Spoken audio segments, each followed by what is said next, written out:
Parichinna iva jnanat tannashe sati kevalaha swayam prakashate hyatma megha paryeshu maniva.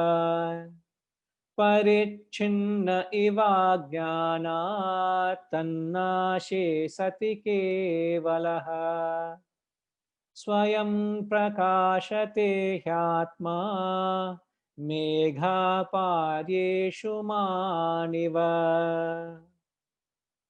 Atman, the self, appears limited because of your ignorance. When that avidya, ignorance, is destroyed, very the Atman alone shines by itself like the sun when the clouds passes away. Megha paryeshu maniva. Upaye, megha upaye. Megha is the clouds, upaye is when pass away. Amshuman, just like the sun. Like the sun when the clouds pass away shine, so does the Atman shine from within when the ignorance is destroyed. So Atman, the self, appears. The important word you got to note is the Sanskrit word appears is iva. Iva means as if. It's not in reality. Nothing can ever condition the Atman. So Atman appears to be limited because of avidya. Avidya is ignorance. But Atman, can I have the screen back, sir? Yeah, wonderful. Are you all with me? Are you all following? The Atman appears limited because of ignorance, because of your limitation, because of your limited perception through the equipments of your body, mind and intellect. You think Atman is limited, but Atman is pure, Atman is immaculate, Atman can never be conditioned. You know, when we say the air is foul, or it could be you spray a perfume. What does it condition? When the air is foul, let's say the foul smell, what is it that foul smell is conditioning? And what is unconditioned? Vijay Raghavanji.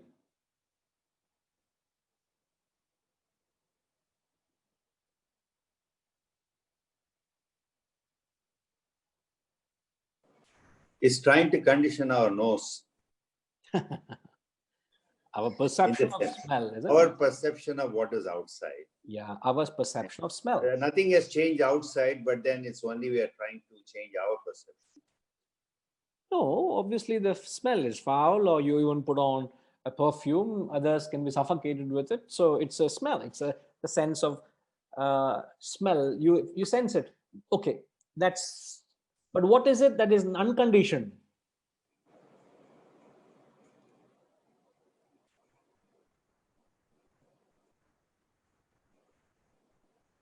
Our perception power?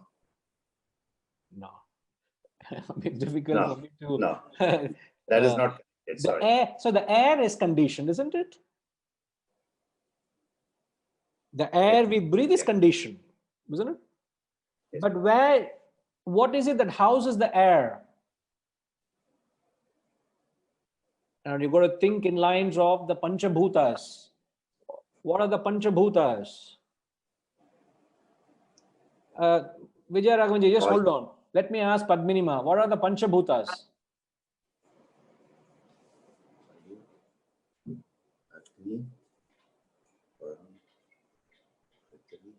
You need to unmute Padminima. Space, air, fire, taste, and smell. No. Yeah. Bhutam is Prithvi. Okay, fire, I'll tell you. Air. One is space. Correct. Number 2 is air. Right. Third is fire. Okay. Then water. What is Correct. that? Pani. What?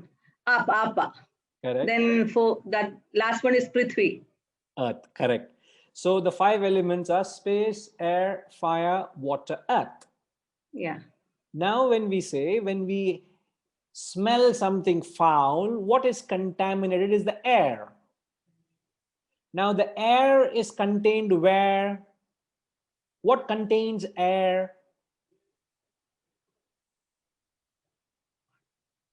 சும்மா நான் வேலை இல்லாம confuse பண்றேன் அவ்வளவுதான்.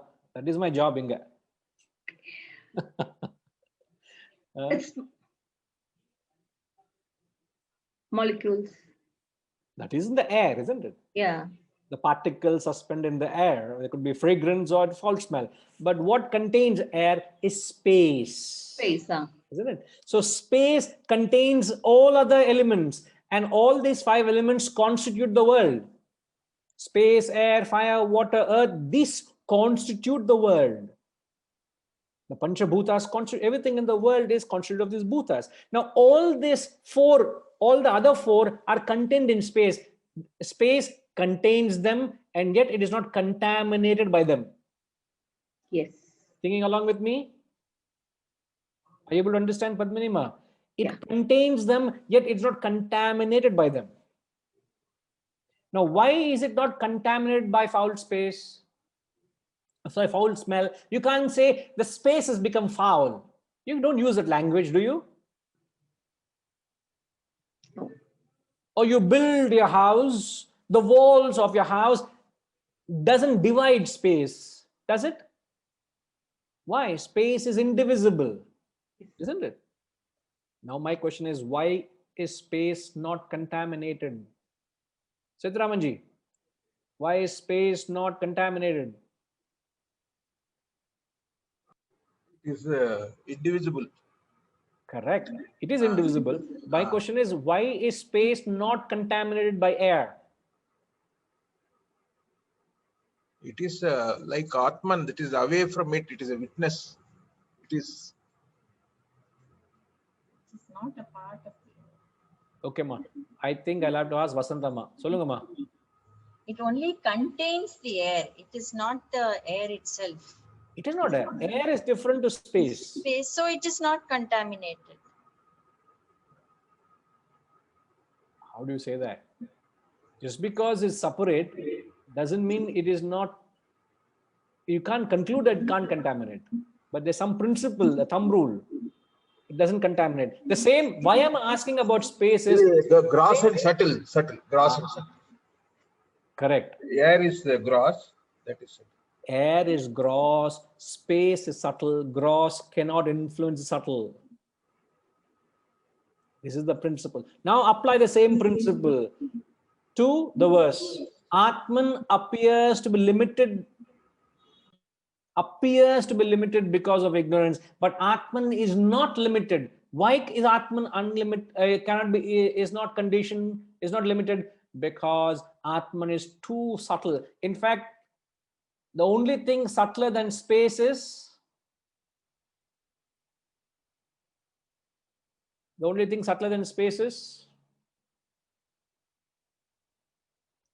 what are the things subtler than space? I told you all that ATMABODHA, it becomes a little technical. So don't worry, I'll try to make it as palatable, as enjoyable, but you will get a little technical here and there. All right. What are the things that is subtler than space? Atman, no doubt. What else is subtler than space? Harishji?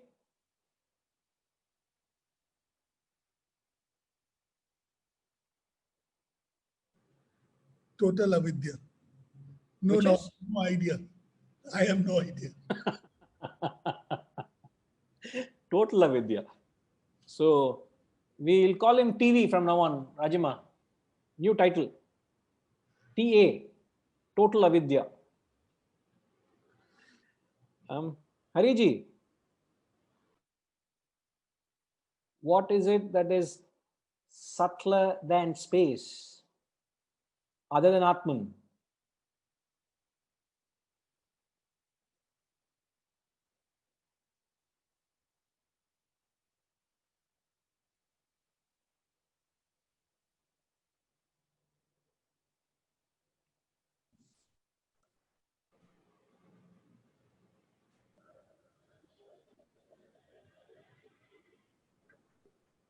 You're asking me? So we need to seriously retitle you all.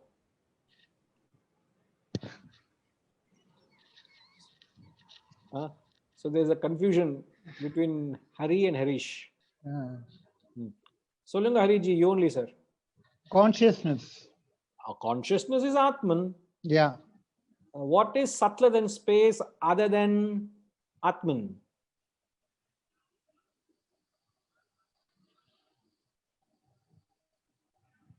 Intellect. Yo. All right, okay. Two It chances, can- sir. You can't give more than 2 chances, sir. Yeah, Vijay Raghavanji. Guruji, are we referring to Brahman? Sir, Atman and Brahman, one Brahman and the are same. about the same. same. That's why. One and the same. There are different terminologies, though. See, the only thing other than space, which is subtler than space, other than Atman, Brahman, is your vasanas.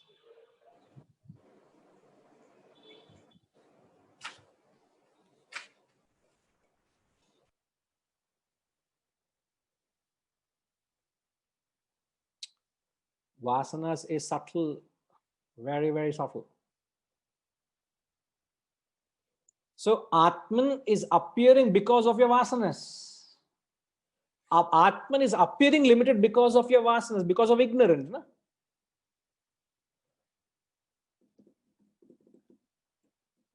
But when that ignorance is destroyed, verily Atman alone shines by itself. Shines by itself means Atman, remember, Atman cannot be experienced by the body, mind and intellect.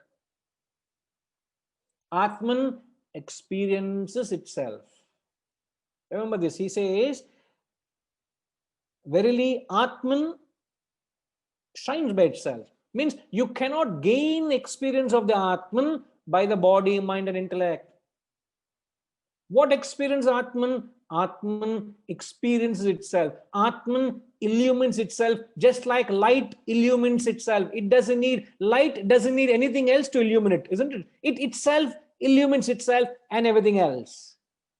So you can't illumine, you can't experience the Atman with anything else. Atman experiences itself. Therefore, in any experience, in a layman's term, or the basics, fundamentals of Vedanta, whenever you say an experience, what are the 3 things that exist for an experience? Gayatri Ma, what are the 3 things that constitute an experience? Experiencer, experienced, and the object. No, the experiencer is the Experiencer. who is Experience. experiencer? The experiencer is the subject. Correct? The experienced is the object. The third is And the interaction between the subject and object, the experiencing. experiencing. The experiencing that brings about the experience, isn't it? Yes. Now, they say self-realization is not an experience. Don't get confused, huh? Don't get lost in these terminologies, but just for your understanding, they say, who is they? The masters say self-realization or getting to Brahman Atman is not an experience. Why it's not an experience? Going by the definition. Yes, Sedramanji. Why is it not an experience? It is already there, true nature, self-eliminating. It's existing. It's pre-existing. Yeah. Now, can you answer that with reference to the definition of any experience? Experiencing with the relation with experience and experiencer.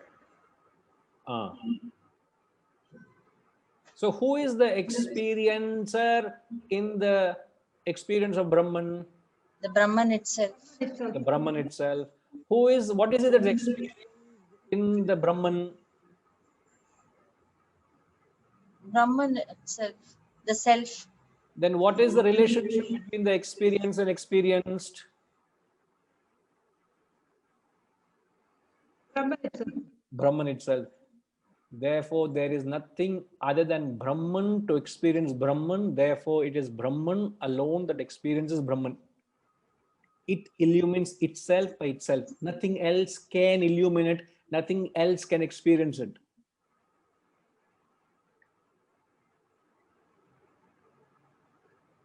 You understand? So, Yes, sir. God, therefore, what do we say? Harishji, write down, please, if you can capture this. God is not an object of perception, emotion, thought. Brahman or God is not an object of perception, emotion, thought. It is the very subject that enlivens your perception, emotion, thought.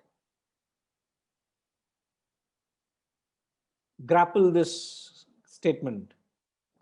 God or Brahman is not an object of your perception, emotion, thought. It is the very subject that enlivens your perception, emotion, thought. It is your very subject. God is not something out there I place there and say, okay, what is God? If I say, oh, God is this, if I objectify God as this and say, oh, it is an object of my perception, I can experience God. Can I say this? No, God is not something which can be captured by a perception. What are the various perception? Eyes, ears, nose, tongue, skin. Now, out.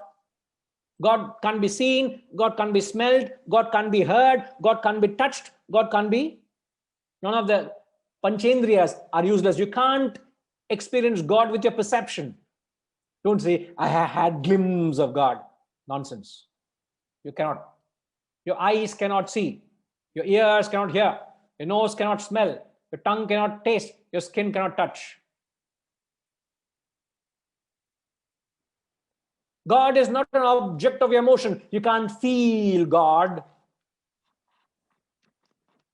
through your emotion or mind. When you go into ecstasy of this emotion, or you sing bhajan or a kirtana, or you feel very fine emotion when you're serving your guru or you're serving the Lord, you're doing great charitable activities, when you're doing fine, noble deeds, you feel very nice, you feel very elevated, you feel very pure.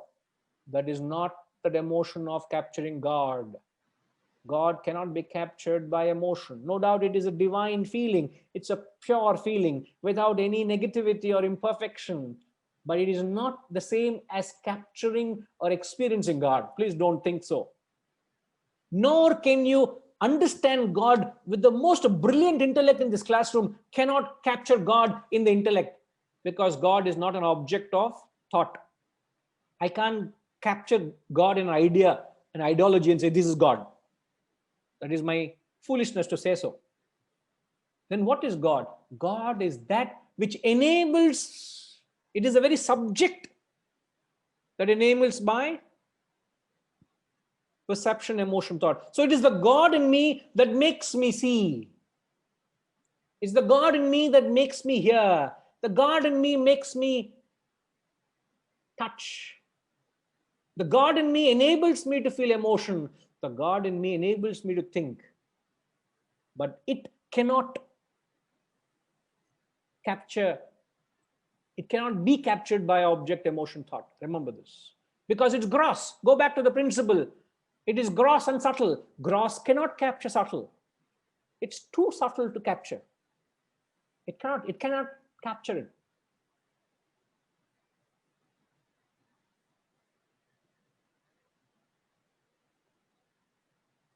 The famous words of the Kenopanishad. In the Kenopanishad, the Guru puts it. The Guru, Hariji is my Guru. Because before I said that, he put it in the chat box. Eye of the eye, the ear of the ear. Correct, Hariji? You know the verse? Which verse it is? Chant Panango. How many of you know the chant of the verse? Padminima, Tiriyama. Ma, you need to unmute, please, Padminima. I don't know the Upanishad and all, but there's a similar saying in Malayalam. Solungo. It doesn't come to my.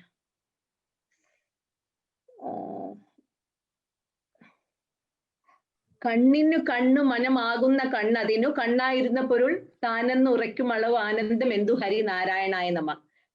കണ്ണിനു കണ്ണു മനമാകുന്ന കണ്ണതിന് കണ്ണായിരുന്ന പൊരുൾ, that is the verse. കണ്ണിനു കണ്ണ് മനമാകുന്ന കണ്ണതിന് കണ്ണായിരുന്ന പൊരുൾ താനെന്ന് ഉറയ്ക്കും അളവ് ആനന്ദം എന്തു ഹരി നാരായണായ നമ. If anybody can see, the kanna is eyes. Kannina kanna, the eye of the eye. When you realize that that is it, if you once you realize that, then there is nothing more than that. That is how it translates. Correct. Yes, this is exactly the theme or the concept we're talking about. But this is perhaps from the Vedas. In the Keno Upanishad, it is said there. Very nice. Shotrasya Shotram Vajasya Vajam Manaso Manu. I don't know it by heart. Get hold of these verses by hearted. It is worth spending that time and by hearting it. You know? It starts at Shotrasya Shrotram. Shrotrasya Shrotram. Manaso manoyat vachoha vachagusa upranasya pranaha chakshushaschakshuratimuchya dhiraha pretyasma lokadamruta bhavanti na tatra chakshur gacchati na va gacchati no manaha na vigmo na vijanimo yathaita danushishyat. It goes on. And then he says, Tadeva brahmatvam vidhi nedam yadidam upasate yan manasana manute yena hurmano matam. Tadeva brahmatvam vidhi nedam yadidam upasate yachrotrena na shrunoti yena shrotramidagu shrutam. Tadeva brahmatvam vidhi nedam yadidam upasate Yapranena na praniti yena prana praniyate. In fact, the very important line you have to repeat, the verse you got, the line in the verse you got to remember, take note is Tadeva brahmatvam vidhi nedam edidam upasate. That alone, Tadeva, that alone is God, not what you people think as God and worship here. That alone is God. 5 times, 5 verses, 5 consecutive verses, and Upanishad repeating is unknown, unheard. These masters don't repeat. And an Upanishad repeating 5 verses consecutively, the same line. It is the eye of the eye. There he says, it is that which makes you hear what you hear. But it's not God can't be heard. Is that which makes your eyes see what your eyes see. God can't be seen by the eye. It makes you feel, but God can't be felt by the mind. That alone is God, not what you people worship here. So God is not an object of perception, emotion, thought. God is the very subject enlivening your perception, emotion, thought.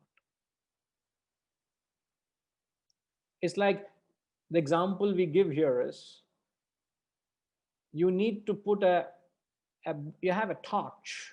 You put a battery inside the torch and the torch illumines. And you say, hey, it's a very powerful light I get. I want to know what is the make of the battery. It's pitch darkness. Huh? And you want to know what's the make of the battery. Quickly you take out the torch, open it up to see the make of the battery. Will you be able to find out? It is that which is enabling light to the bulb, but that very bulb can't enlighten or give you light to find out what is the very source. It is like the battery in the torch. It can't enlighten the very source. God is that which enlivens everything. It's responsible for everything. It cannot be captured, experienced by the limitation of equipments. So your equipments are useless. They cannot. But he says the tragedy of all is this limited equipments makes the Atman limited, appears to be limited. See, first you must understand the limitation of the equipments. And then he says, this limited equipment makes the Atman appear limited. Before I explain that, yes, Hariji, you wanted to say something?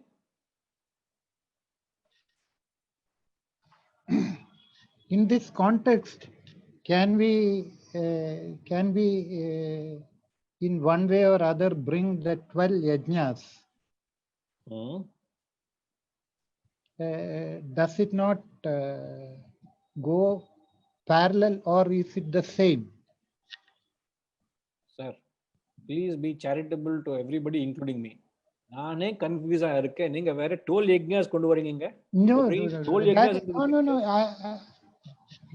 You can't get confused. I know. No, I am genuinely telling my state. So please be charitable, sir. I don't think you need to draw. I don't know which aspect you're comparing the 12 yajnas. In fact, 12 yajnas we just discussed in the 4th chapter of the Gita. Yeah. So some of you who are not aware of the source of that context where it's referring to, we are referring to the 4th chapter. Now, I don't see the context is very, very different. So no need to draw a comparison. Okay, fine. Unless if there's anything particular, I think you connect with me independently, we'll have a discussion on that, but I don't see any comparison. Okay. So who is this Pixel 2XL? Can Pixel 2XL be identify themselves, please? Pixel? Is it? It's the pixel is too small for me to see, sir. So very low. Usually pixels are bigger. We see too small a pixel.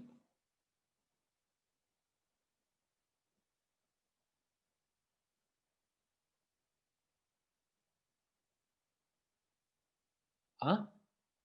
Enna Rajima? Soumyamava? Okay.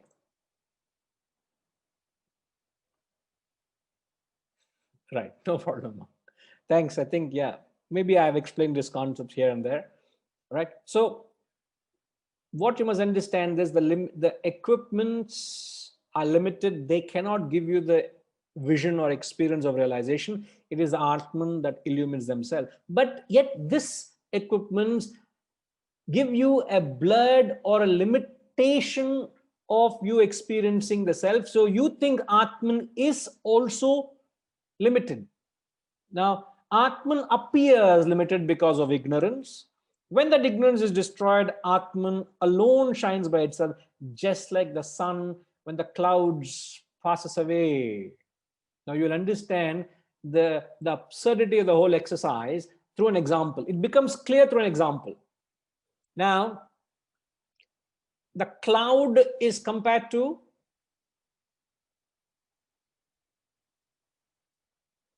in the example, the cloud is compared to what?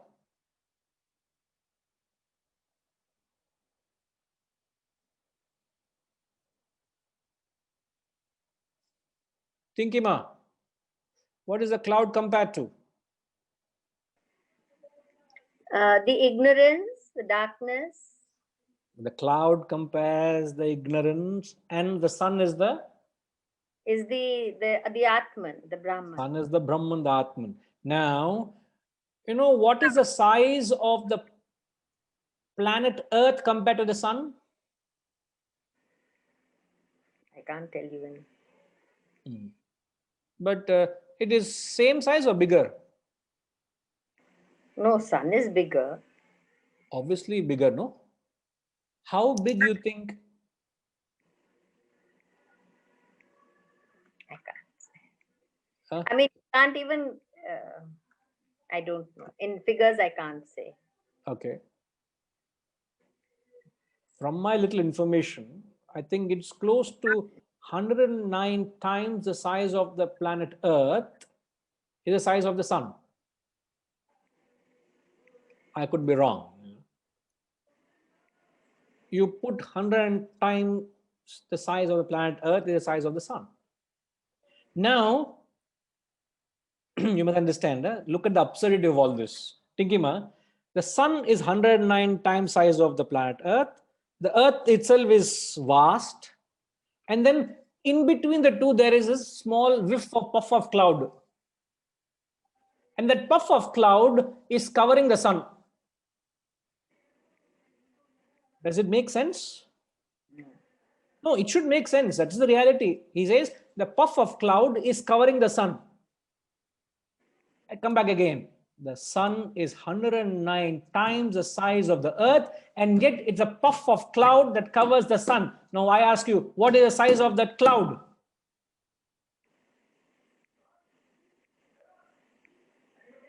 Compared to the earth, what is the size of the cloud? What is the cloud compared to the sun?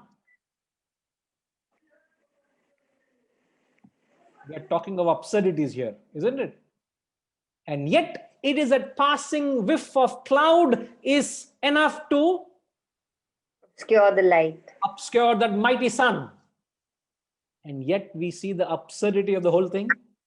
Are you able to see the absurdity of what is that size of that cloud when the size of the earth and size of the sun itself is mind-boggling, and this puff of cloud is covering the sun? It is this little ignorance of ours is clouding the mighty Atman, Brahman, the consciousness. What absurdity. The limitation of the ego of the body, mind, intellect is clouding the mighty self. And I'm caught up in this ignorance, not able to realize the grandeur of the Atman, the self. What a pity, what madness, what are we talking about? I don't know whether the grandeur of what this is clarified through the example. And I'll try to unfold the example a little more. If you can bear a minute or two with me, I'll have to spill into a little more of the class just to convey the spirit. Please bear with me. Yeah, Harish ji, yeah, you're trying to say something. After you finish, Guruji. Right. So what is the size of the cloud compared to the sun? Now, it's like I put my little finger on my eye and I say, the whole world is covered. I put my finger on my eye, I close one eye and I put my finger on my eye and everything is covered. I don't see anything. Now, what is the size of my finger to the whole world? It's as absurd as that. So what is limiting your vision is a puff of ignorance. And if you just analyze the example, just decode the example. Now, what forms the cloud?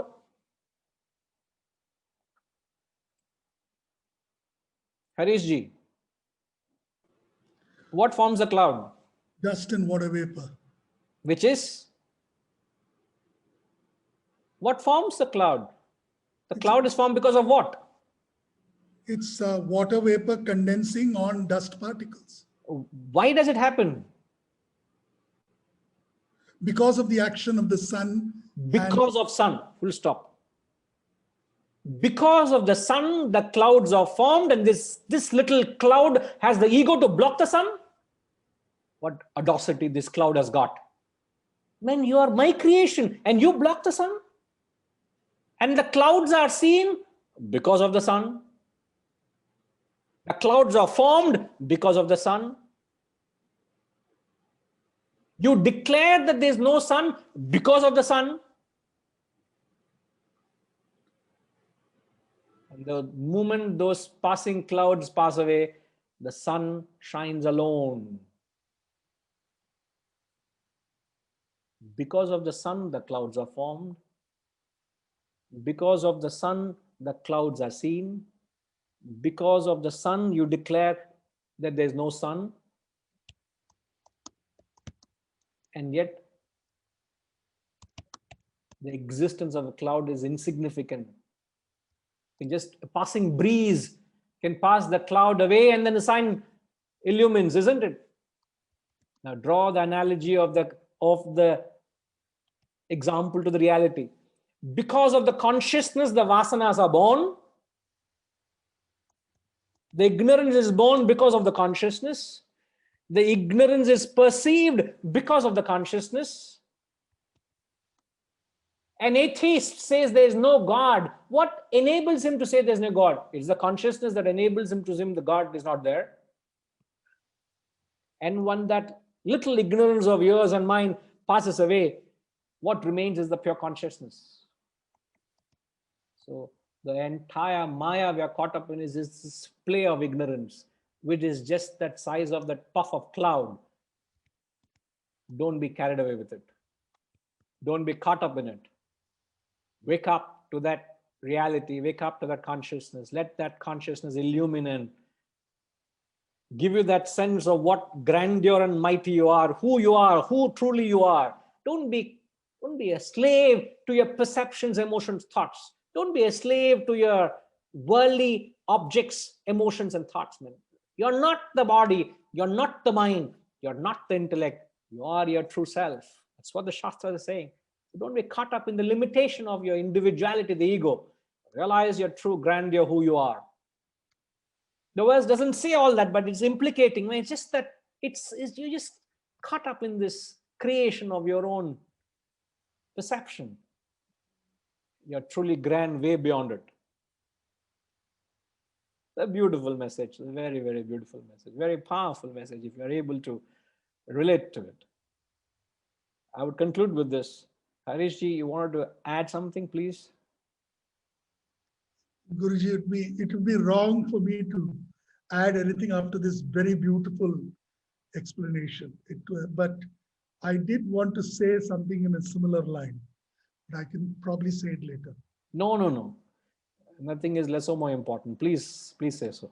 I was just saying that there is another message also there in this example of the earth, this cloud, and the sun. Depending on the proximity to the perceiver, a small thing can cloud a much larger object. This is the principle of the cone and how an eclipse or anything is formed. So therefore, how close the ignorance is to you is also, or how distant you are from the ignorance, how much you have banished the ignorance determines how much of the sun is hidden or not illumined. So pure physics-wise, it says the same thing. So if you hold on to your ignorance, right, and or avidya, then a small amount of ignorance can hide the greatness of the sun. You've given a true lift to the verse, Harishji.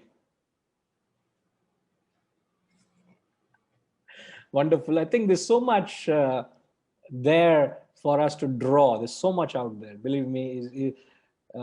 But also a word of caution: whenever you use an example, remember examples have a limitation. So don't carry it beyond its objected or intended message. The moment you go beyond its intended message, it gets into absurdities. But what Harishji said gives such another insight into what the message is conveying, or what Guru is trying to convey here. All right, but don't fall a prey to ignorance. That's all we have to learn. Shed it and realize the self, the true self. Okay? We shall come back.